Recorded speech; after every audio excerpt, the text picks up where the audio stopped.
All right, welcome everyone. We're Semblance of Sanity. I'm Caleb. I'm Jacob. And we're here for My Hero Academia, Season 3, Episode 9. Yes. But, okay, so stuff's gonna go down, methinks, in this episode. We had all the squads assembled from the previous one. Right. We had Bakugo explode. Yeah, we Bakugo explode off Shigaraki's father hand. Right. That's a thing. But in particular, one of the things that I've kind of noticed is that all the people are going places. Right. If you remember back to episode 9 of season 1, episode 9 ended with a cliffhanger of USJ. Of USJ. So just saying, guys, so we're about at that time. What would be the equivalent cliffhanger for this episode? The heroes starting their rescue. Well, the pro heroes. Sure. I was gonna say, what if they wanted to take it even well, the equivalent of Nomu's showing up, and a Nomu showing up with USJ. A Nomu, all the villains and stuff. Kurogiri and everybody. I think it would be something along the lines of the villains enacting their trap. Sure, but what if their trap was a portal and then all 4-1 walking out? Oh my gosh. Okay, that would be cool. That would be cool. But the big thing I think we're looking forward to is all these players that are going to be moved into play essentially on this battlefield of craziness. Which pieces are going to go where, and what pieces are going to be moved against them. I do think that the villains have some kind of plan in mind. It could be a trap, but I think it's tending towards having a lot of success on the hero's part, but like also being somewhat of a trap. Right. Because one of the things that's worrisome here is we have All-Might actually going on this whole, squad thing. We've got really powerful heroes going as well, but one of the things that kind of, tends itself to be a little bit more of a kind of a worrisome thing for me is we have this bar that they know about, right? Yep. The bar doesn't seem to be connected at all to the skyscraper, the tower. The dark tower, Right. Yeah. So the main question is is the bar just kind of their front, or they interact with kind of the kind of, it's like their recruiting center or what have you. Exactly. So they could bust it up and maybe find Shigaraki, or maybe find like a couple of his squad there. Yeah, right before Kurogiri portals them out. Yeah, and then Kurogiri portals them out, and then they're just like, wait, wonderful. Where did they go? And then suddenly Kurogiri, portals, back, who knows what. Or Kurogiri portals All-Might out. Right. Like, that's the thing that I'm really worried about is not really something getting portaled in, but yes, that could be really cool, is having him portal someone, somewhere else, like to the Dark Tower, maybe. Or maybe to a wasteland out in the middle of nowhere. Sorry, Princess Bakugo is not in this castle. But yeah, I'm excited. It's gonna be crazy. Hope that everything stays safe for the UA students. I kind of hope it doesn't. Yeah, I mean safe in terms of no one dying in that group. Sure. Okay. Yeah. All right, guys. Well, we're ready to do this. So without further ado, let's get into it. It's really funny. We talk a lot about how Deku is kind of becoming the next All Might, right?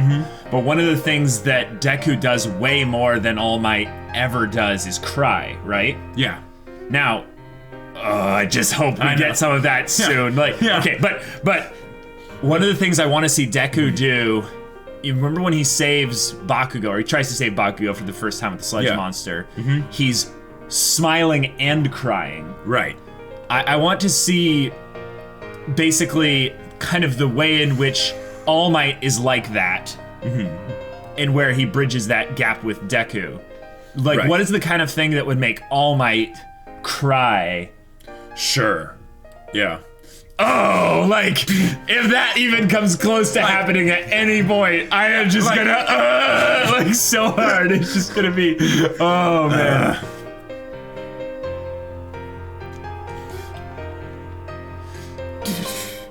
I guess that little forest thing was kind of, in combination with this was teasing actually the training camp getting attacked by villains. I'm so glad they got that little fight out of the way at the very beginning. Me too.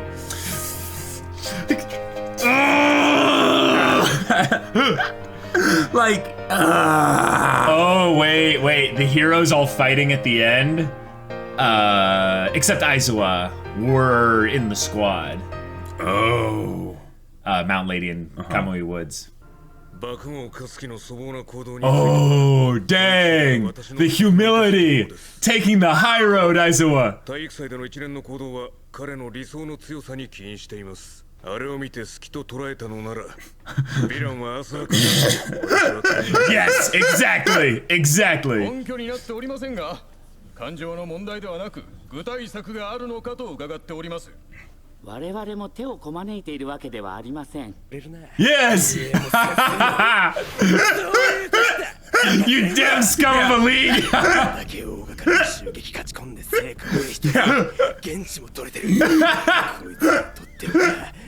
He's like, so they won't kill me.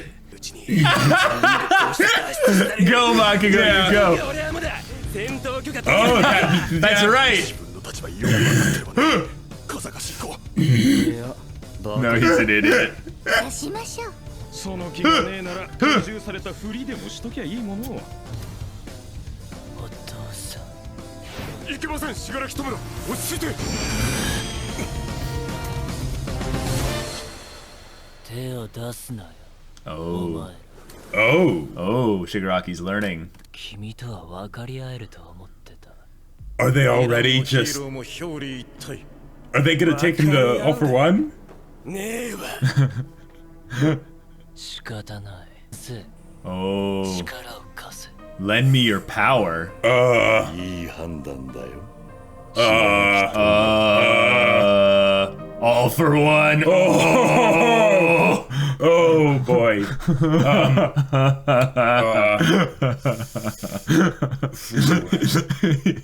This is not good. Yeah. ヴィランは丸一日ここから動いていません。 Okay. そのヴィランがここにいるからといって、爆豪さんがいると Right, because this doesn't actually look like the bar. Yeah, this might be the tower. Oh shoot! Because they I think that's where they keep the Nomus. So Sure. できる範囲でできること考えよう。前提条件は僕らが個性的かつビランとの戦闘を避けること。君は一度決めてしまえば止まらない。止まれない。 I love these looks and stuff, yep. ライバルとして尊敬しているんだ。だがこれ以上は譲れない。今度は俺が守る。 Yeah, I'm a little bit worried because I don't actually think it looks like the tower either. It looks like a smaller kind of warehouse building. Oh, cool. The heroes all being together to wait.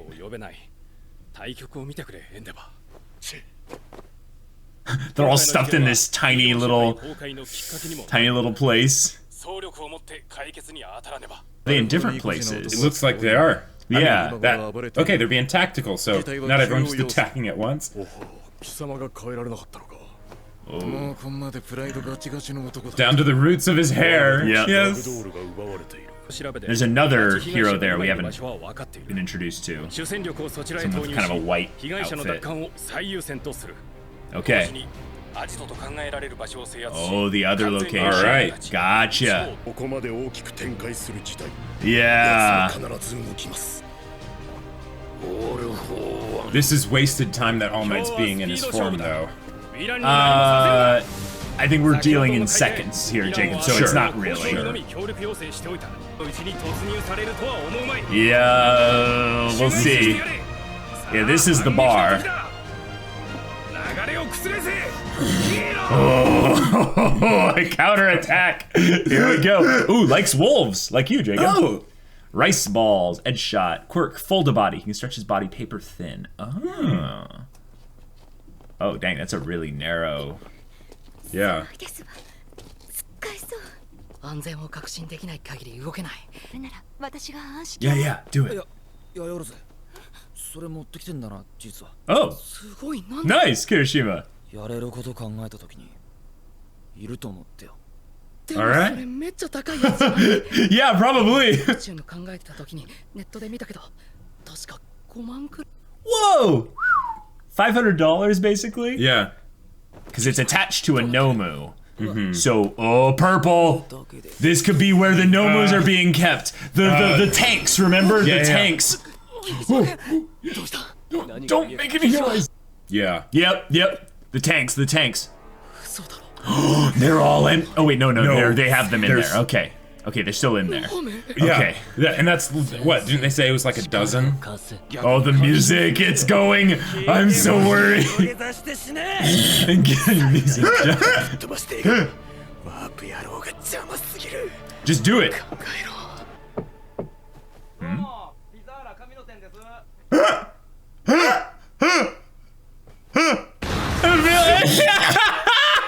Yeah! Oh my gosh!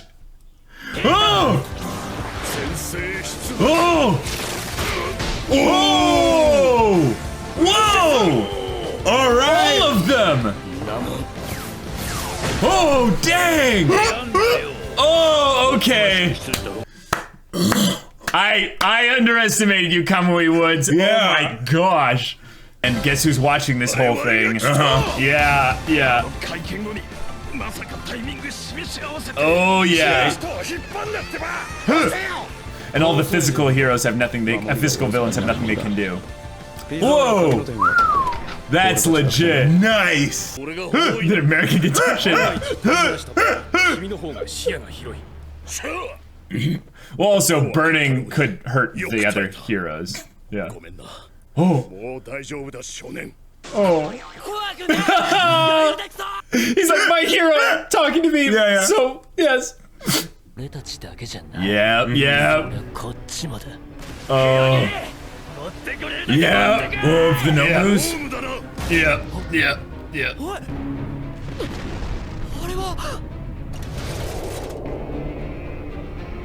Oh, dang! Oh! Oh my gosh! Oh, dang! Rest in peace, Nomus!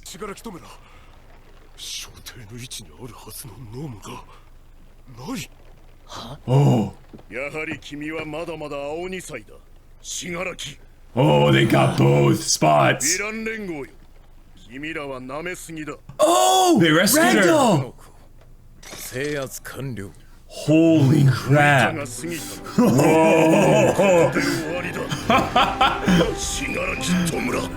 Oh my gosh. Spinner, he's like, this is the man, the legend, in the flesh. Yeah, what's All for One gonna do?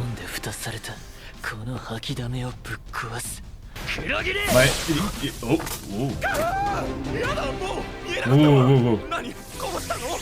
Who's this? Whoa. Oh. Dang! Whoa! He's just unconscious! Oh, yeah! No! This is going way too well, though. Yeah, I know. So, this makes me think, All for One.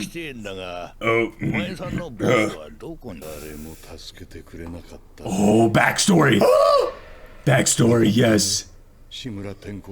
Tenko. Shimura Tenko.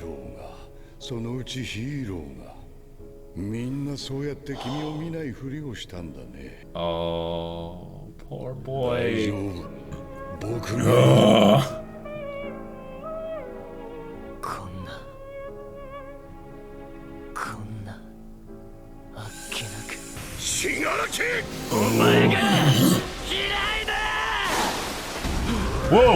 Whoa! What? This is All for One. Yeah, it has to be. In fact, get them out of here. Knock them out. Whoa! Whoa, crap.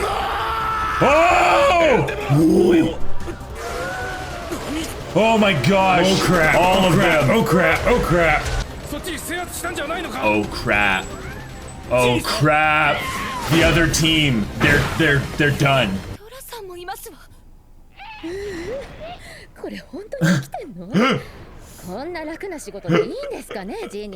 She's so small compared to her. Oh, They took her quirk. Yeah. All for One has her quirk. Yeah. Crap. And that's how. Right. Oh, that's how they. Yeah. Oh no. Yeah. Oh my gosh. Yeah. Oh boy.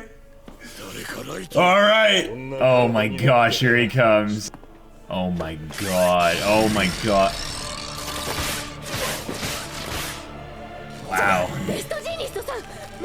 It's not gonna kill him. Oh, what?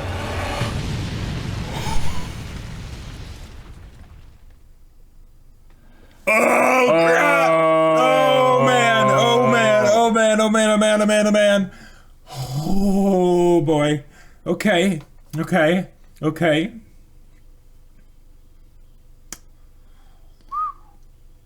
So Deku, Kirishima, Momo, Ida, and Todoroki are all right there where All For One is. Yeah. Oh, this is bad.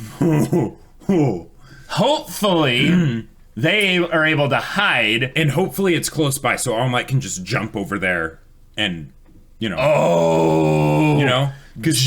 over there. Tactical All Might. Yeah. Oh, crap. Because Bakugo was taken. Yeah. So essentially, this is going to escalate to where each side has people that they're essentially like holding. Like they've got Shigaraki. Maybe. No, now he got free. Yeah. Well, that's just crazy. The chaos is going to be pure chaos. The idea that All For One has some kind of teleporting quirk or whatever. It's like, wow, that's why he doesn't mind that he has Kurogiri around. Right. Because he's not reliant on him. He can do the same thing. Yeah. I mean, it's a different type, but yeah. All right, here's the end credit scene.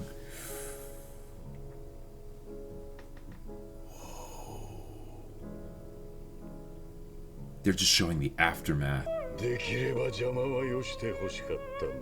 Oh my gosh. 振り向くことさえ一瞬の出来事その男の気迫は僕らに死を錯覚させた The music choice is pure brilliant. It is perfect.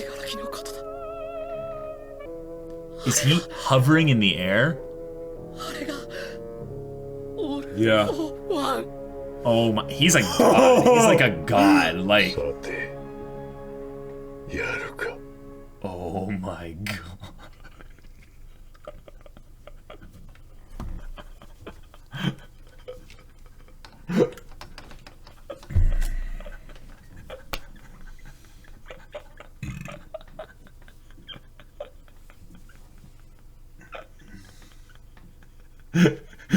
And you're like, I wonder if people will start dying.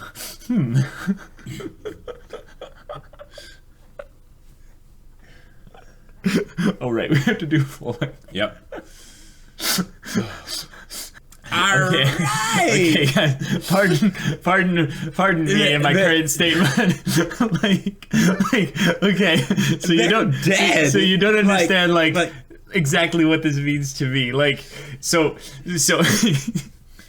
like when I first started watching this show, I was thinking like, all right, it'll be a cool shonen with superpowers and stuff, and then I started to love it and stuff. But there was always this thought in the back of my mind of like in my head, you imagine the idea of having really like powerful supers against other really powerful supers, and your brain can only like do so much in your head to like imagine how cool it will be, or like the potential for it has just so many ways it could go. But then when you're faced with it actually going to happen, you're like, well, it just and the idea that I'm shaking. I love that they didn't even show like the details of the people that died because they're dead. Like, I hope they're dead because with how they showed that and how they set that up and everything, and the looks on Deku and everyone else's faces.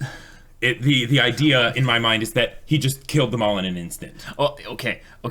I know this is MHA, and MHA is kind of a happy-go-lucky shonen for now. But the main thing I want to bring up is that you have to see a body, a head decapitated on a spike. So Ragdoll we thought was dead. Right. Ragdoll, her quirk, is gone. Yeah, All for One has it. It's All for One has it. Yeah. But the reason why we're screwed now is nothing to do with the fact that he had her quirk maybe prior to this and maybe did some shenanigans with the planning and stuff. If he looks at Deku once, this whole thing is over. Yep. This whole thing is over. Now, here's the thing. He won't necessarily know that Deku has All for One, or One for All. What? Jacob. Oh, wait. You remember what Ragdoll's quirk does? He can keep tabs on 100 people's info. It's basically like, quirks I'm going to get the NSA info character bio on you. And that's a good question. So that would have been something maybe good to bring up, because you'd think Ragdoll would have been like, I've seen All Might before, and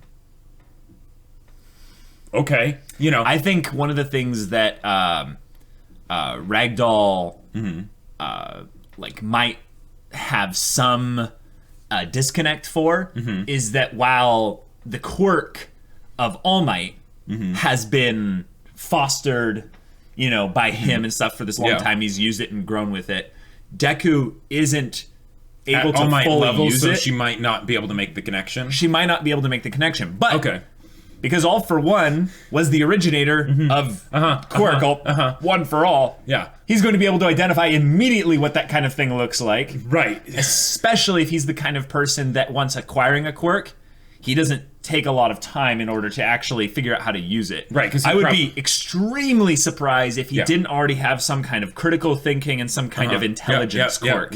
Like the kind of thing where, he's a really smart guy, not just because of the amount of time he's lived, but because of the quirks he could have assembled.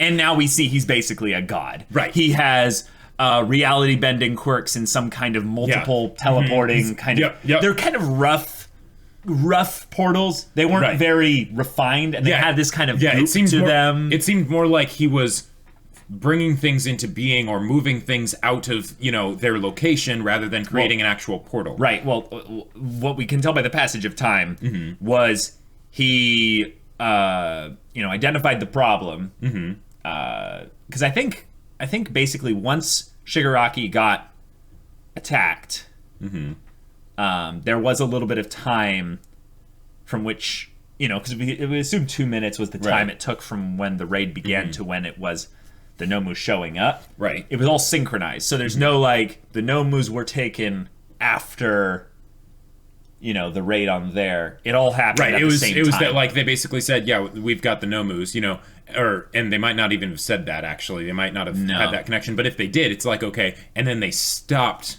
basically getting any information, talking to the other side or whatever. And in that amount of time, All for One shows up and just I think that snaps his fingers. I think that the intelligence of the heroes was such that they had the whole thing synchronized and down to a T. They knew exactly when they were all barging in. They knew exactly how to keep all of them from escaping by having a kind of a ring around them, kind of police style, but let the heroes do the frontline work to make sure that none of them die. So... Yes, Sauron has entered the battlefield, guys. This is the Battle of Last Alliance, and Elendil's going to die. On the bright side, that will probably... They might not do this, but it would make sense for this to actually help UA as far as press goes, because now we're at war, right? No. Please explain. Please do explain. But because I can't see how this is good at all. Even though it will be something where it's this was absolutely horrible, it's the question of the one way I would say All for One could basically try and twist this to his favor is that these guys are unworthy or whatever, but still it's someone that just shows up and mass murders a bunch of people. They're a problem. So Jacob, I'm with you, but you realize All for One was intentionally hidden from public eye for a reason. Yes. For a reason. If someone like this exists, a god, basically, a demigod, someone that could kill All Might without even really trying. I'm sure he would have to try really hard. All Might's going to give his all here. But the thing is that if you think All Might's going to come out of this unscathed. Oh, not All Might. No. But that's the thing. All Might, we've determined through the story, is what's keeping up this society. Right. It is the he is the linchpin, the fulcrum, if you will, keeping balance. Now, the thing is, if the fulcrum shifts or shatters to one side. No, I'm just saying even shifts. Yeah. Yeah, we have a very good idea here. What's gonna go happen? The demigods are going to do battle for the fate of the world. Right.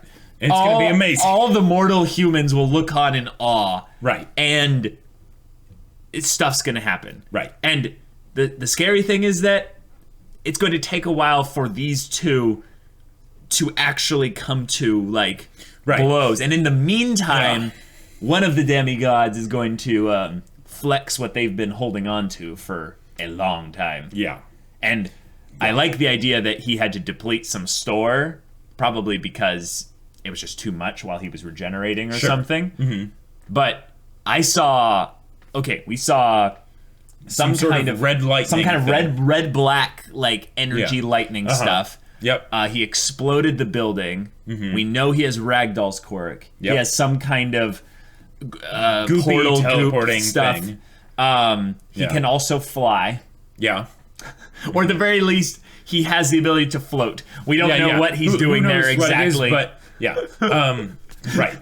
In before he's Magneto and his throat thing is actually like Magneto's helmet and it's his focal point for the magnetic fields, and I'll be like, yes, it was magnets all along. But no, I'm not making that theory. But we have the heroes there and they're down, and we have our kids. I know they're just hiding behind a all they have between them is a concrete wall. That's it. Yeah. And if he just happens to have like infrared vision, it's like, well, rip Deku. Yeah, that's cool. It's like, who cares if they have Bakugo now? The fact that he has Bakugo, though, I like, because he didn't portal out Shigaraki. No, he did. I think he freed Shigaraki from the lacquered chain prison. Oh, okay. We can go back and take a look and stuff. I thought he portaled out Shigaraki. Maybe not. Okay, so we took a look. Yeah, Shigaraki is still there. Shigaraki's still there. He was portaling in the Nomus, right? So that were restrained by Mount Lady, Best Jeanist, Cowboy Woods, and Gang. Right. Yeah. Well, it was really Best Jeanist and Mount Lady. Yeah. Now they had restrained them. Here's actually why I think they won't have killed everyone. Okay. Is in a lot of ways, Gang Orca is a really cool design, but like, I have no idea what kind of quirk would be useful for an orca on land. So in a lot of sad ways, I think that was a very good, like, all right, you see this cool design, and they're dead. Right. Best Jeanist, very cool hero.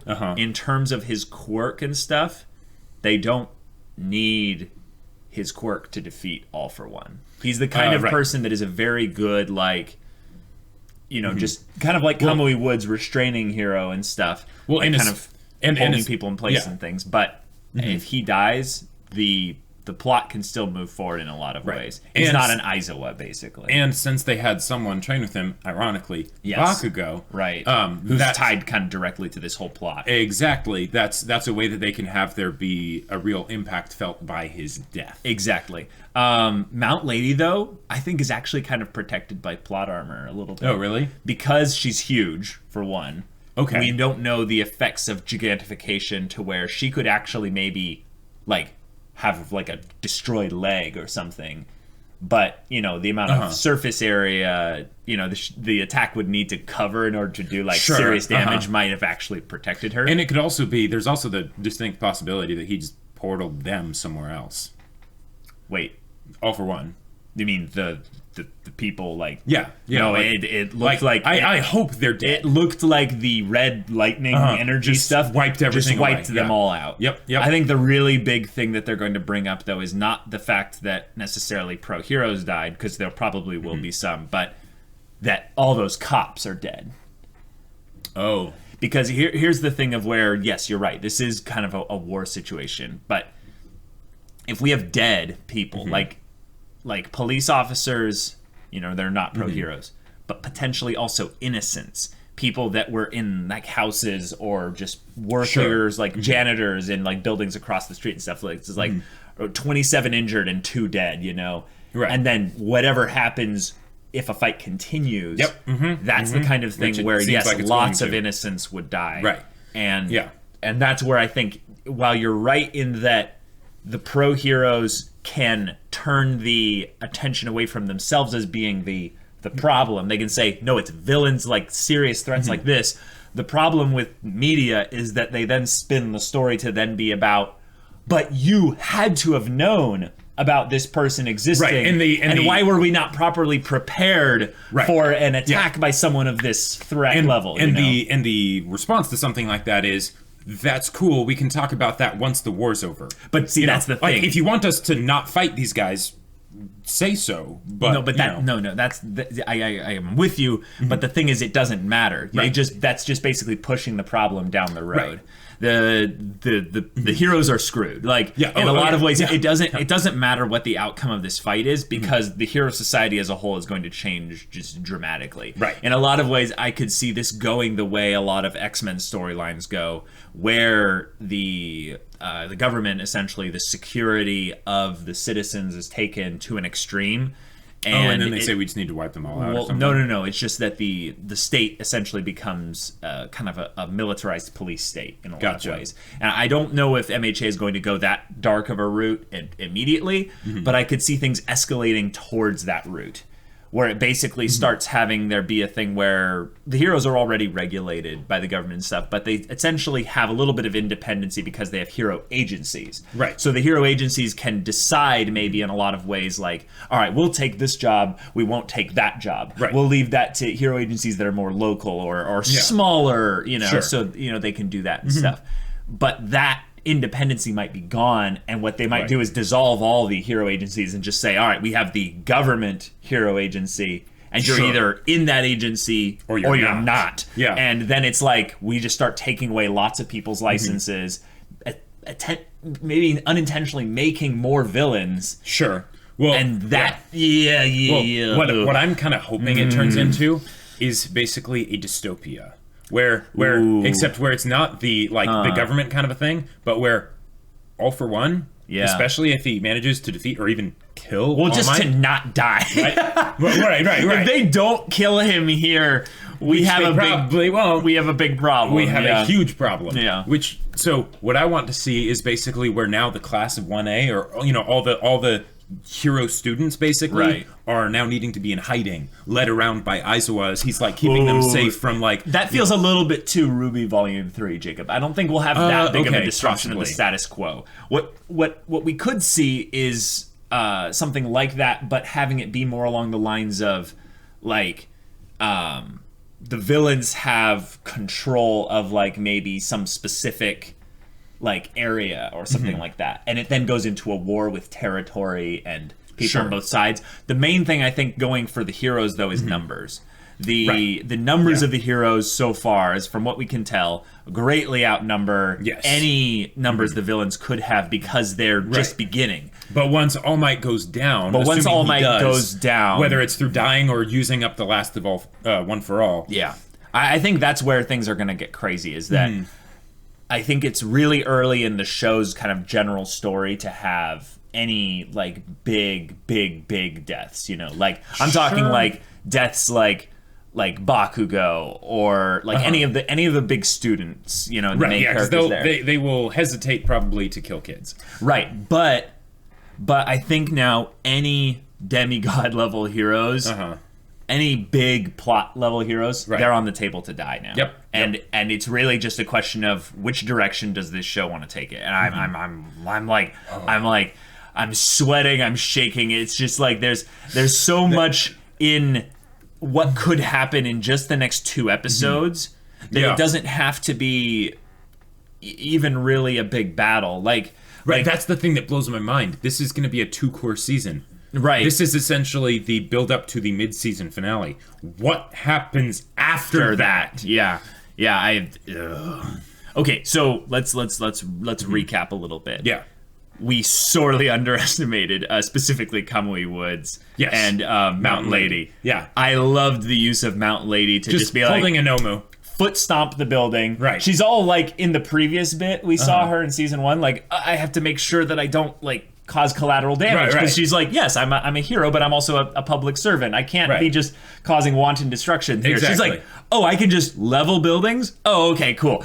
boom, crushes it, grabs Nomu's, like just sits on a few of them, and then Best Jeanist also restraining a bunch. I love it. I love it. I mean, they couldn't have been prepared for teleporting god of destruction coming through. Yeah. But and then the Fire Nation attack. Yeah. But then we also have Kamui Woods on this side, instantly CCing like Everyone. half of them. Yeah. Like, let's who are the big players that he CC'd? Kurogiri primarily, Shigaraki, Dabi. Yeah. And we thought Dabi's fire would be a problem against his wood, but nope. We got old man Gran Torino here coming in. One hit KO. I love the look of Dabi's face. It's just like neck slack. Just like he didn't even have enough time to shut his eyes. Oh, they also got Toga? They got Toga, but almost more importantly, they got Compress. Compress, yeah. Yes, Compress I think would have been a huge problem. Like, because what if he got All Might, basically? Right. You know, that's, Yeah. I don't know if he has to touch them, though. Right, we don't know exactly how it works. I almost think like he does. Okay. That's kind of going to be his limitation. Sure. That's why he hasn't done that to himself. Or if that's why he didn't do it to Kamui Woods when he, because could he potentially, since Kamui Woods' wood seems to be attached to him, would that be something where he could just be like, oh, I'm touching Kamui Woods now? I think it's generally a hand. Sure, like with Shigaraki with all 5 fingers. Right. There's a lot of things about the quirks in general. We're just briefly talking in our recap here, briefly talking about how kind of quirks seem to have a lot of blend through, and I like that because they were passed around genetically via just procreation. So a lot of the quirks tend to have a displaced, like they get distributed through the hands. Right. So a lot of them also seem to have like some eating, ingestion properties to them. And then a lot of them, I know there's like different classifications of quirks out there because they talked about heteromorphic abilities that change the physical composition of a person into like an orca or a frog. Right. But I like that it leaves the potential for heroes that we would normally consider to be a little bit underwhelming that aren't the caster type, if you know what I mean. Like, so Dabi, Todoroki, Bakugo, they're all great, but if they get CC'd essentially by someone that just restricts their movements, because even the caster quirks have physical properties, they're in usually a lot of trouble. Although I don't know if Todoroki actually. Todoroki has a little bit of a different problem because it seems to need to extend from himself, but he doesn't have to do anything in order to trigger it. Right, he doesn't have to. It's not like Avatar, where there needs to be some kind of martial motion. If this were Hunter x Hunter, he's a true emitter. He just blasts it out. Right. That's the main thing here. But okay, so they restrained them all. They bust through. Yeah. I loved the pizza thing. Yes. They're like, hey, pizza, Camino Ward, pizza, here we go. And it's just also Edgeshot. So funny. Like that was he was awesome. Yes, like probably very good use of his quirk. One of my new favorite quirks out there because there's a story that Jacob and I really like called Red Rising. In Red Rising, they have these swords that razors they're called razors, and they're so thin that they can essentially slip through any kind of defenses, cut through anything. But when used properly, you can use them to not necessarily kill someone, but to essentially like paralyze them just perfectly. Yeah, because they're like super precise and they're basically like swords, but then they can also be like a whip too. So, they're very cool. But the idea that his own body could be that, and if you think about it, what a great way to be able to defend yourself, because you can just flatten yourself, and then it's like, what? You can't even see me. Like, what are you? It's essentially like a 2-dimensional being, right? Or it's basically being able to shift in between dimensions. Is almost that's almost how busted his quirk is. So no wonder he's number 5? Yeah, something like that. Yeah, he's like number 5 hero or something like that. Is, right? Yeah, that's insane. And he has this ninja look, which also fits with his quirk being like extremely sneaky. He can slip through doors. He could just be on someone else's back. Yeah, I'm just a part of your shirt, and then just. Yeah, the crazy thing also is that his quirks lethality is extremely high in its potential. Because tentacle powers are OP. And if he is the tentacle, you know. He lives and breathes the tentacle, and he makes it so you might not even be able to see the tentacle. That's insane. So I love that him being a hero means he's not going to use it in some violent way.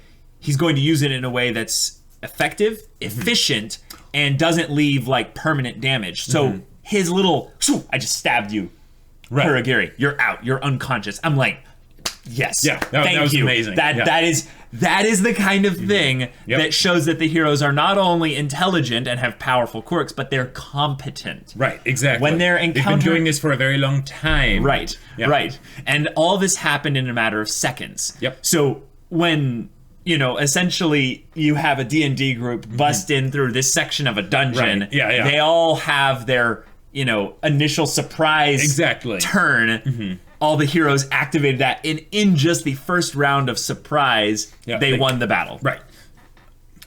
Until the boss showed up. Until the boss showed up. But the point is that's good for us because it builds up the heroes, but it also, by extension, builds up All for One because he ended the fight in terms of like, he completely other fight in 1 second. He completely turned over the balance of the other fight in seconds. Now, so I think Edgeshot, I believe that's his Edgeshot, name.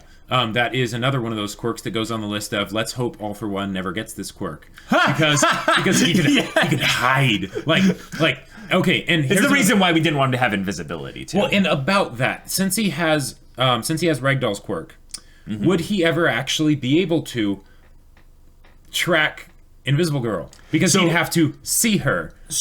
And she's invisible. So I think one of the things I was worried about, and this is a thing that shouldn't go into plot hole territory because we can just say that once the quirk was transferred, all the people that she had on her list. He didn't get the removed. saved data. He didn't get the saved data. Yes, exactly. Thank you. So starting a new game. So he's starting a new game.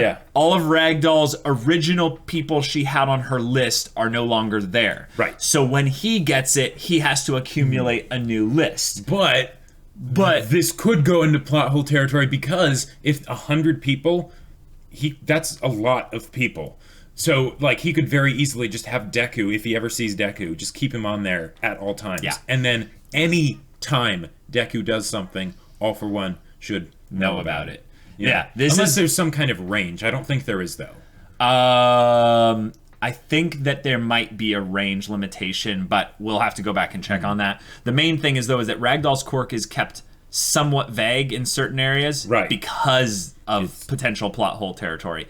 But the thing is that the fact that he has her quirk, they need to kill him. Like I know that the heroes intentionally made the previous time they killed him secret because heroes aren't supposed to do that. Heroes are not supposed to be assassins, essentially. Sure. So, and also the reason why is that if they had made it public, then they would have had to explain that someone like that existed at all. Right. And it would have just in general bolstered the belief for villains that they could actually have a chance against heroes because someone like that could potentially exist. In a lot of ways, one of the best things that maybe All for One could do would be to reveal himself to the world and that's what he's doing. Well, no, but actually like news broadcast, they were keeping this a secret from you. Jacob, I'm with you. Yes. But he just exploded. He just exploded a hole in a city, basically. If the newscopters don't show up in 90 seconds, I'm going to be extremely Well, right. But there's a difference between there is a possibility for someone to be this powerful, and I've always existed. They knew about it, and they didn't tell you. He just has to have a quirk that's called Present Mic Booming Voice. And he just starts calling out All Might. He's like, All Might! Can you imagine that, actually? He has, what did we theorize? 200 quirks, potentially? Yeah, but... How many of those quirks are actually, combat quirks? Let's be real. He probably only needs, 75 of them to be combat quirks. Exactly. And the idea is that this is over so much time, and the stuff that he gives to the Nomus, since it's transfer, it's not like... It's steal, not copy. Funny how that happens to be a thing for so many villains. But yeah, that's true. It's that the stuff he'd be giving to the Nomus is the stuff that he's like, I don't need this. This isn't that great. It's not that it's not that the quirks themselves are lame. It's that he maybe has like a duplicate. Right. Or maybe he's got his card deck and he's like, I got 3 of these, so let's get rid of 2 of those. And but also he could be putting them for strategic purposes, basically meaning Yep. Okay, this quirk, this is a good quirk, but like I'm not going to be punching anyone. So why do I need super strength? I'm not going to be punched, like there you go. I don't need to worry about, shock absorption. I can just get rid of that. Yeah, he's like, ooh, telekinetic bubble. That's the kind of quirk I want. Yeah, exactly. I just have a field around me that redirects energy, in a slightly like it offsets it by like 45 degrees. Woo, can you imagine the kind of things he could have? I do think though that they're going to make it so that All for One is actually vulnerable to All Might. When you're put up against someone that's just the other demigod, the type that has the perfect kind of evolution of humanity, basically the all the speed, all the strength. He's Superman, right? Yeah. I mean, he is a weakened Superman. Right, he's Superman. He's a time limit Superman. Right. But he's Superman. Right, and we can't underestimate that. Exactly. So All for One might have all these quirks, but if he gets hit once with All Might's, serious, serious punch, he's paced. He's paced in the wind, like he's missed in the wind almost. Although not necessarily because of how much the Nomu was able to take, It's possible. You're saying that he does have some kind of durability quirks? Like, I could totally see that happening. I just want him to be more like a floating caster god with like illusions and all the kind of things that I would expect a more evil mastermind of evil to have. Exactly. Not the kind of things that would be like, really the smarter quirks, Right. The idea that if you had, let's say this is a D&D campaign, right? Right. But instead of having the main boss be just the main boss, it's actually another person that basically did a separate solo campaign. Right, another player character. Right, exactly. And they basically spent a lot of time creating this master list, and they actually made sure it was, the best possible thing, right? They min-maxed. They did all that stuff. They're level 100, and certain things will just not work, or will be non-issues for them. I really think if he's, casually warping Nomus around, 200 quirks is probably not even really the point we should be looking at here. Yeah. The point is that he has the quirks he needs. And while that might seem a little bit like the plot just giving him the quirks, it makes sense. The whole story built it up this way. Exactly. So and it's great because then they don't have to explain anything, because then they can just bring something out and be like, no, you have to go with it because he has so many. We're not going to explain all 200. Yeah, we're not going to give a list of 200. Yeah, imagine the character. You know how they do those little intermission pages? All for One. Quirks just and just scrolls down like endlessly. Well, I think the idea for that is that they just do All for One. But yeah, I know. Yeah. But then it would be funnier that way. Yeah, it would be very funny. Yeah, maybe it's like a little comedy thing, like a filler mini episode, 6 minutes long, and all it is just like All for One, name unknown, origins unknown, age unknown, likes quirks.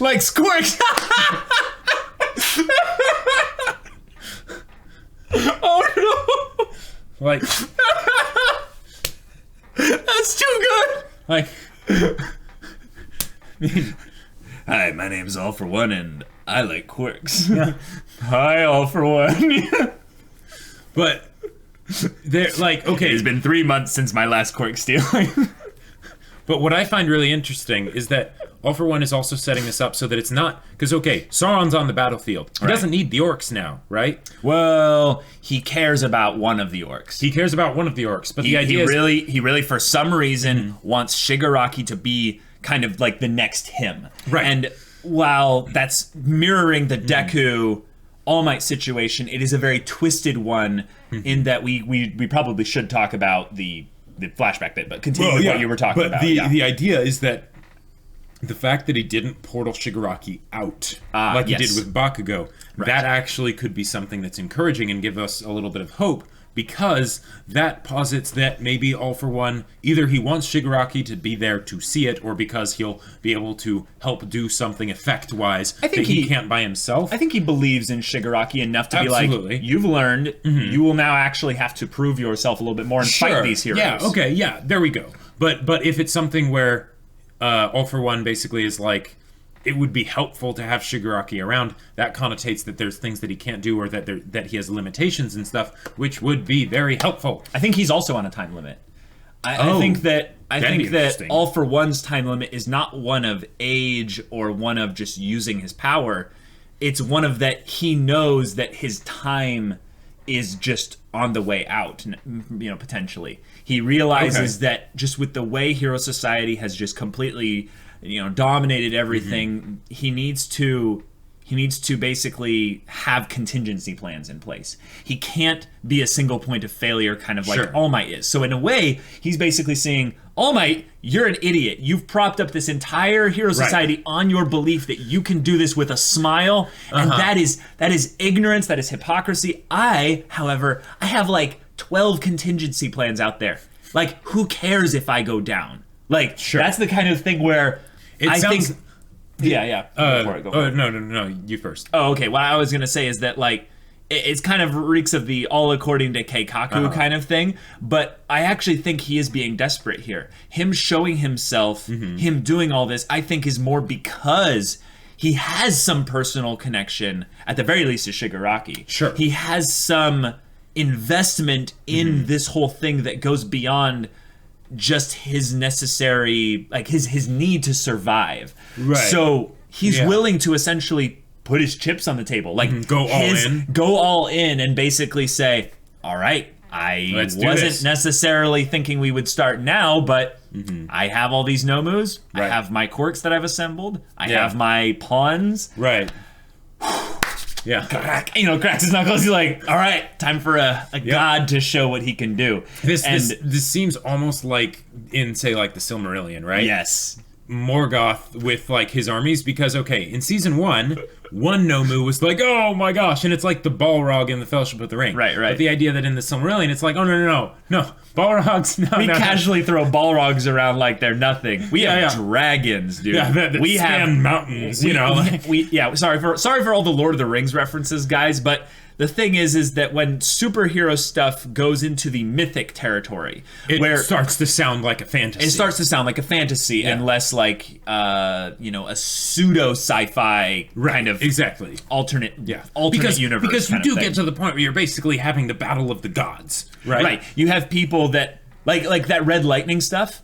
I have no idea what that is. Yeah. What that is. Right. Like, I'm guessing that if he has, say, 200 Quirks. Let's just throw numbers out there. They're arbitrary, but the point is that he has enough Quirks. Right. Let's say he has enough attack kind of Quirks. Who's to say that he can't activate 75 Quirks at once? The same time? Like, nothing. There's nothing. Just the plot deciding how many he can do at once. And that could be something really clever, is they could potentially go into like, and that could be another reason why he wanted Ragdoll completely out of the way, not just for her Quirk, but so that her Quirk couldn't be used against him. True. Because there's the possibility that All for One has some kind of weakness, like he can only use one at a time, or that like, say, he can only use them so much before they run out, or he has a very huge fatigue problem, in that while the Nomus might necessarily like not have that problem because it drains their mental processes and they get jacked up with some kind of super juice that makes them hulked out monsters. All for One's main thing might be that like he can't maybe take many hits, and so he uses like auras and barriers and all kinds of things to keep himself fine, or that he can use all these Quirks and stuff, but if he uses a lot at once, it drains him of just general physical fatigue. Because remember, Quirks are physical. That's true. Physical things. So he hasn't forsaken his mortal form and become a being of pure energy. Right, he's not Dr. Manhattan. Not yet. But in that respect, he is not Sauron. He is not Morgoth. He is not some entity that is beyond the physical. Well, we don't necessarily know yet. He like No, I'm just thinking the plot wouldn't make sense for him to actually All Might be some to sort not of be astral being, or right? whatever. For All Might to not be able to punch him and kill him. Exactly, yeah, because that that's where you'd know that you're screwed. It's like All Might punches him, the punch passes right through him. All Might's just like, well, I'm sorry, everybody. It's been nice knowing you all. Yeah. Right. That's the kind of thing where you see, like, kind of what Father from Fullmetal Alchemist Brotherhood was kind of going for. When you see a character in that respect of kind of the superhero thing where they're like literally trying to ascend to godhood, and they do it in any sense of the way from leaving their physical body, it causes plot problems. Right. But what I don't think that is that we're going to see All for One be that kind of a villain. I think his motivations are now getting a little bit more clear in that he personally sought Shigaraki, or at the very least, he personally groomed Shigaraki. Yeah. When I think about a villain that personally grooms kind of a protege, if you will, I feel like it's kind of that dark kind of family thing. So you know how with the Sith, they groom an apprentice, right? The reason why is that the Sith must continue, right? Exactly. Yeah. They must never die out. But the thing that's really specifically kind of interesting is that he groomed this idiot kid who has mental trauma out the wazoo, probably because of maybe killing his own father or father and mother, who knows. That kind of thing, you get like, oh boy, that's dark. But this kid still isn't like Deku. I would take someone that has like some kind of I'd take Bakugo. Yeah, exactly. Why Shigaraki? He's got so many like problems that he just doesn't seem like a good protege. He doesn't give the air of a Vader, really. Right. In a lot of ways, I actually think that's actually a pretty good comparison, because Anakin wasn't a mentally stable, very whole individual when he was turned. And if you think about it, he's not doing it for the quirk because Shigaraki he doesn't care about the quirk. Yeah, because he could take the quirk. You know, why does that quirk matter? Right. So what it has to be is that he has, I think it's a combination of things. He has the ability to mold Shigaraki perfectly.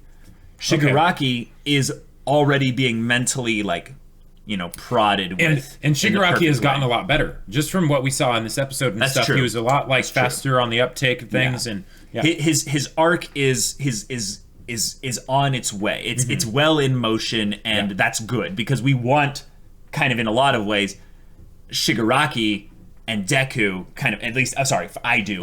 I want them to be endgame. Yeah, exactly. I want them to have fully passed on the torch, each of them, All Might to Deku, and Shigaraki, All for One to Shigaraki. Yeah. And then both to have kind of become fully realized as who they are. Right. And then have the ending go because like that. Because the idea is, it's the idea of the Aang versus Ozai and the Zuko versus Azula. One is, the battle of the gods. The other one is more personal. Right.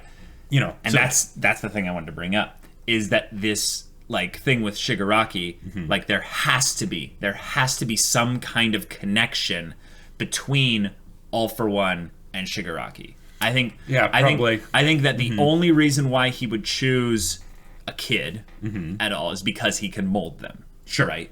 Yep. But as to why he would choose one kid over any other, I can't see it being pure chance. Well, it could be pure chance. It could be from the standpoint that he basically sees, it doesn't really matter who the kid is. The quirk doesn't matter. That's true. The person doesn't matter, as long as they're young and they're in a sense someone that I could mold. Right. So maybe it's just that. It's just the investment of, I've spent 10 years training this kid or whatever. Or that the point is that Shigaraki is the ultimate twisted version of what All Might can't stop. Basically, the All Might can't save anyone. They keep bringing that up with Shigaraki. And that cry, I just want to say, when Bakugo disappeared. Yeah. Oh. Yeah. That was, oh man. I mean, All Might doesn't cry tears. Right. He gets angry. And So, but I want to keep going with this Shigaraki thing, because what I think it could be is that All for One has a personal vendetta against All Might because, we killed him 5 years ago, basically. But Shigaraki is someone that he had been working on prior to that. We know because of the timeline. Yeah, that's right. That's right. So probably, anyways. This is an idea, in my opinion, of All for One having side projects. Gotcha. Is that this is someone he will present to All Might once All Might is defeated, basically, and be like, "You see this kid? This is someone that you could have saved. But I groomed them. I made them into this twisted thing. The one person, and now they'll be your underling." Sure, and that would be that would be a great way for him to have a vested interest in Shigaraki specifically. Right. Yeah. Yeah. The main reason why is because I think that it would have been more gut-wrenching to do this with someone like Bakugo. Now, the reason why is because, one, we get to see it happen on screen. Two, the other reason is because this is someone that All Might has like some personal like connection with. You'd want it to be someone like maybe he like I know it would never work with Deku, but it would be essentially like taking your Jedi Knight, your kind of the Anakin Skywalker, turning them to the dark side and saying, with what you thought would be the chosen one, I turned them into my own thing. And it's very Star Except Wars make them a character that is not that has a bit of the audience's sympathies, at least a little bit, right, just a little bit. And in this case, Shigaraki doesn't really have that. But that backstory is certainly... The backstory has potential. Especially if it's someone that All Might could have saved. And the way he talked about it, like the heroes kind of just looked over you. What was he saying? Like the heroes kind of just abandoned you or left you. Right. Ignored you or something. Something like that. Maybe what it was that, there was what Shigaraki maybe accidentally did something with his quirk.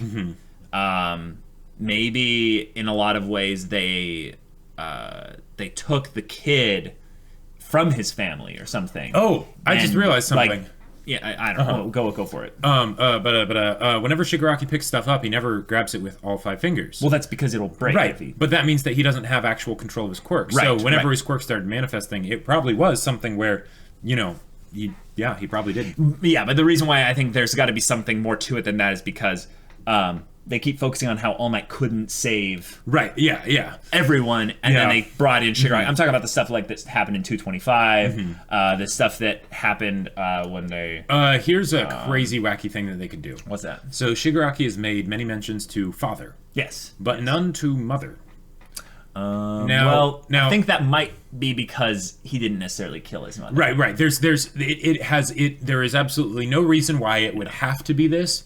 But if they wanted to do something, and this is stretching it a bit, they could make it so that his mother was the previous One for All holder.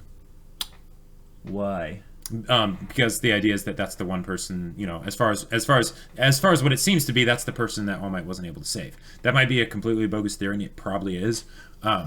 Well, I like the whole idea of maybe some of his parents being heroes. Because then it's something where he's actively saying, hey, this is someone that should have had, a great life, should have not needed to be rescued from anything.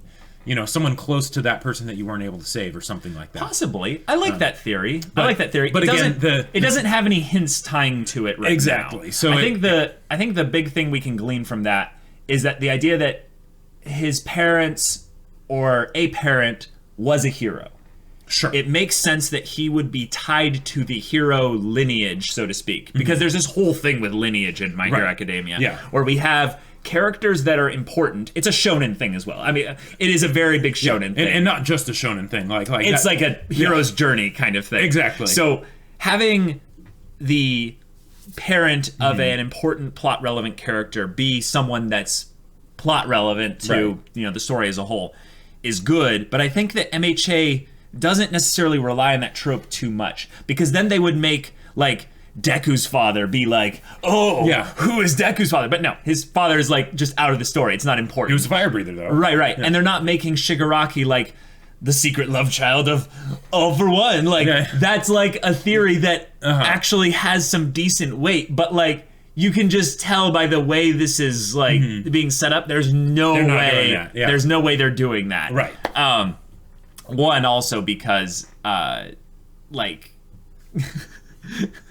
with Shigaraki's character, just as a whole, he seems to be the kind of person who, like, had that kind of tragic backstory. Sure. And is just being manipulated.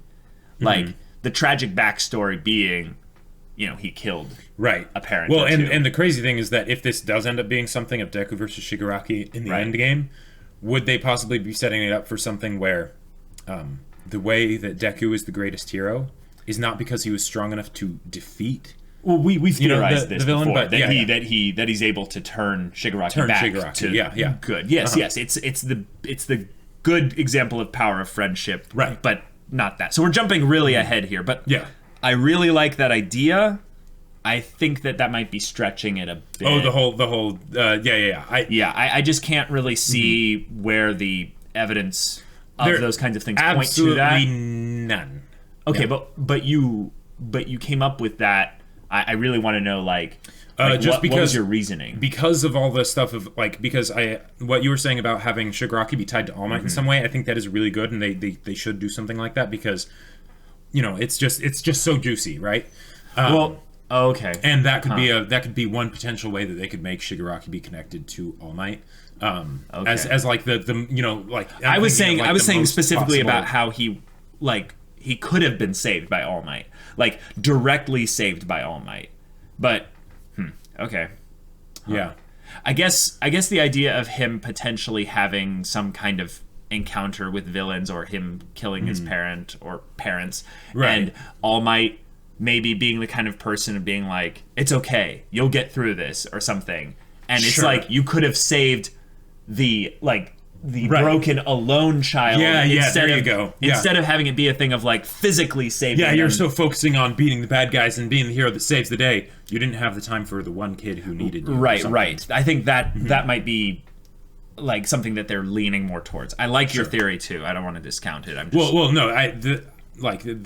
I absolutely think that it will. I would love it to be something like what you're talking about. Okay, cool. So we have the battle about to happen. I wanted to point out something that I found to be very funny, because we have this place called Camino Ward, which is Camino, which is clones, cloning and then facility. We have Nomu's cloning facility. I just had to bring that up, and I was like, oh, very clever. Very clever. And it's a prequels reference, which is funny because most of the Star Wars references thus far have been original trilogy stuff. Right. Hoth, Dagobah, Tatooine. They did have Naboo, didn't they? Oh, they did have Naboo. That is technically a prequel planet only. That's true.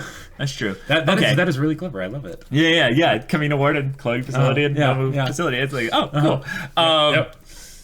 Yeah, the gods will do battle. Bakugo is taken by... to another castle. Yes, but taken by All for One. Now, possibly to the tower. I think possibly to All for One. Oh. Like if you think about what the classic showdown between hero and villain is, it's the hero, the villain, and the villain is holding someone dear. Hostage. Oh, and now... Okay, yeah. And who is there by All for One? Yep. No one except the kids. And if suddenly All for One's like, okay, you're here, it's not really going to work out. I'll just take your quirk now, because it is actually a pretty nice quirk. And Deku's just like, crap, I have to stop this, acting without thinking. Yep. Going against the Dark Lord, exactly, the demigod of evil, that's personification of the anti-All Mights, right, because that's the true that'd be the truest most hero thing possible, as stupid as it is. That's straight up like Moomin Rider level stuff right there, right? And then suddenly All for One's just like, oh yes, like that moment where he just realizes, oh well, fortune smiles upon me today. Today is my lucky day. He grasps him with some some weird power or whatever. He just sends Bakugo somewhere else. He's like, all right, come on. Actually, this seems a little bit more. This is more my style. Yeah. Oh, boy. At least we know that one for all cannot be forcibly taken. Yes. But that's the thing, though. Who cares? Who cares? Because our boy will be in danger, not just in that battle, even if All Might saves him, but any future battles where All for One is still alive. Yep. Because Yeah, this is actually a great point. So, if faced with, extinction, every alternative is preferable. Yeah. Will All Might bear the burden of society's, misgivings? Basically, in a lot of ways, All for One is a product of just all this time that quirks have been a thing. Someone like this coming and being basically rising to the top, the disgusting, kind of, leftover matters just kind of rising to the top. It feels like All Might would be the person to make the hard call and say, yes, I get it. Even if here's the thing, even if things go extremely well, imagine if All for One actually dies here. Okay. All Might kills him, and maybe even has his quirk for a couple days. The last 0.01 percentages of his quirk are still remaining and stuff. Yeah. Everyone will see him do this. That's where things are going to go wrong, even if they go well. Is that I think All Might will bear the burden of that and go, my time now as the symbol of peace is done. Right. This is your new symbol of peace. And they reveal to everyone that Deku has one for all. And everyone, the whole world is just NANI? The most biggest collective just, what? Because that hasn't been revealed to the world yet. The idea that a quirk can pass on like that. Right. Even if things go extremely well. As well as they can possibly go. It doesn't matter because Hero Society will change. The UA whole thing will change. Everyone's going to look at Deku differently. Right. Because I don't see any world line, any whatever, where All Might gets through this without having to lose lose his status as the symbol of peace. Yeah. And if he does that, just for overexhausting his quirk. Right. If he does that, the real problem is that can he afford to not rush the passing of the torch? Right. And that's the kind of thing that I love when stories do. Avatar: The Last Airbender did this, and it was so good for Aang's character, is the idea of reminding people that when you place the burdens of the world or the burdens of society on young, impressionable, not fully realized children, it weighs on them. It does things to their minds and stuff that are they're not ready for, especially if they weren't groomed properly. Now Deku has had some proper grooming, right? It's not like, but it's not like Shinji Ikari level. All of a sudden, you know, that's a good robot. You know, that's a great example of where the person has no reason to have this burden, right? I mean, the plot, but no reason to be able to sustain it. Exactly. Deku has a little bit because he'll have friends. Yep. He'll have the entire hero organization behind him, and he's been working up to this. Like, even though this is, you know, he's been doing like little bits, and then this is like a jump to way up here. But Quirk training does not equal being symbol of pressure peace training. Yeah, exactly. So, so like the kinds of things I want to see, and the kinds of things I'm predicting to see, I hope that in some way. In some way, this has a somewhat happy resolution. Right, like, and they could potentially do that if they were basically like, okay, and this could be really crazy, but if they were like, All Might's like, I can't engage him right now, actually. Aizawa, get over here. And as soon as Aizawa gets there, it's like, okay, now we can make our move.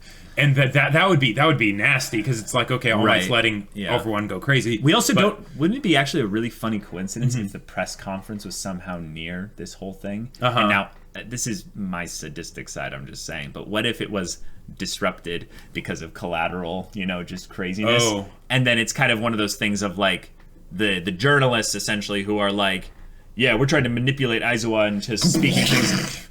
Yeah, it almost rings a little bit of that Attack on Titan thing where the wall churches are like, oh yes, God will protect us, and then splat, they're all dead. I don't want that. No, but the idea that even if a bunch of people survive, the idea is that, oh crap, the villains are here right now. All right, now what is your statement on this, Aizawa? No, they're more like, Aizawa, save us, and it's like, right, all right, exactly. Fine. He tears off his okay, I guess I can go Batman. well, that kind of thing, I don't think it's going to happen, but that's the kind of thing where I'm like, that would be so awesome. That would be kind of funny. It wouldn't be awesome because a lot of the citizens would get hurt. Well, not necessarily. This is This is a shonen. I said hurt. I didn't say die. Oh, okay. All right. Yeah. Yeah, we also might just not have time for that, Jacob. Right. Like, that is. Yeah. What kind of heroes or villains do you think are going to be on the side of a big demigod fight that would actually have some like relevance? Other than Aizawa, Kurogiri just can't be involved.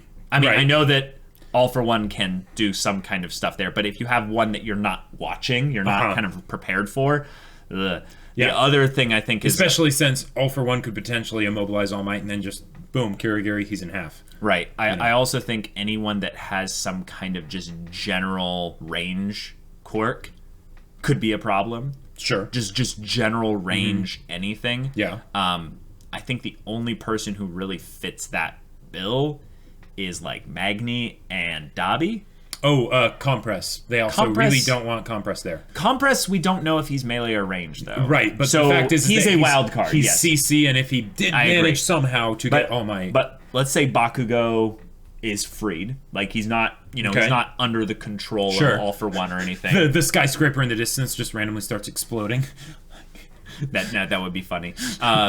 Bakugo, I can see actually being somewhat relevant. Yep. Deku, definitely. Todoroki, definitely. Yeah. Endeavor. Momo, I actually could see being extremely relevant because what if now this would completely circumvent the whole rule of cool thing of a demigod fighting thing, but what if what if she makes something and just throws it in his general direction, thinking he's going to I've seen what kind of quirks he's used so far. He's going to try and destroy this, and when he destroys it, reveals inside it. It's kind of a Joseph Joestar kind of thing. It's the idea of I think it's more like a Quill. Well, wait. Your joke, I can tell where you're going. Well, with this, it's an Avengers Infinity War joke. Yeah, I can tell. So maybe we shouldn't. But in general, I would like to see these people that came there have some relevance beyond just staring on. Sure. Now, this is the kind of... MHA has never done this yet. The tournament arc doesn't count. Yeah. We get that people are going to be looking at there, but when we talk about the great villain versus the great hero, and everyone looks onward, that's kind of a thing that happens in Shonen. This one makes sense to have happen, but we could be seeing something completely different where it's actually battle lines, more like just 12 heroes over here and 12 villains over there. No, 12 Nomus and 12 villains. I actually think that these Nomus are probably going to be a little bit weaker. I think so too. I think that they were not supposed to be used yet. Remember how they talked about how many Nomus do you have ready? And he's like, well, I've made a certain amount. You can have, I think he said 6. You can have 3. Yeah. Right. I think that those Nomus, the ones that he sent, are probably the same power level as these ones here. None of these were made specifically to fight All Might. Exactly. The one Nomu. Right. Yeah. Yeah. So I think the Nomus actually might be where they're the equivalent of kind of the cops, essentially. 3 cops equals 1's Nomu. Or I know that. No, I'm just saying the point is they'll have their side conflict battle, but they don't have names. Right. The idea is that the Nomus are the faceless villains that they can be fighting and have there be quite a few of them. And also have a lot of them go down or something. Yeah. So with these other heroes, though, the kids, the UA students, or the pros and stuff, like Endeavor might be extremely relevant. Oh, in the fight between just well, yes, he could wipe out Nomus left and right probably, but in the gods battle, right? I mean, hey, maybe if he was able to carbonize All for One's head, All Might holds him down. He's like, all right, Endeavor, go, do it. I think if All Might is holding All for One, it's already over. Yeah, good point. Good point. Well, I'm saying as a way to basically be like, okay, All turn his head to paste, and then you just cook the spattered remains. Sure. So this is where it's actually going to go really dark. Is that All Might's going to punch All for One, and he's going to get All Might's going to get a mortal wound from it. But then, after he's punched him, he then just starts beating into the ground what's left of All for One. And people are just like, oh no.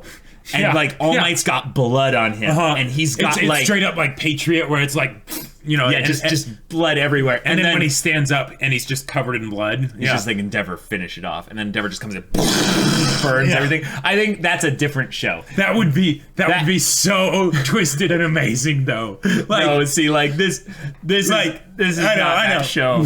But if they did. Yeah. Oh my gosh, this is the longest discussion we've ever done. I know. And we haven't even gotten into an actual like fight yet. Right. Well, I get the feeling actually the discussions will probably get shorter once we get into the fight because then it's less speculating because it's actually happening. Yeah.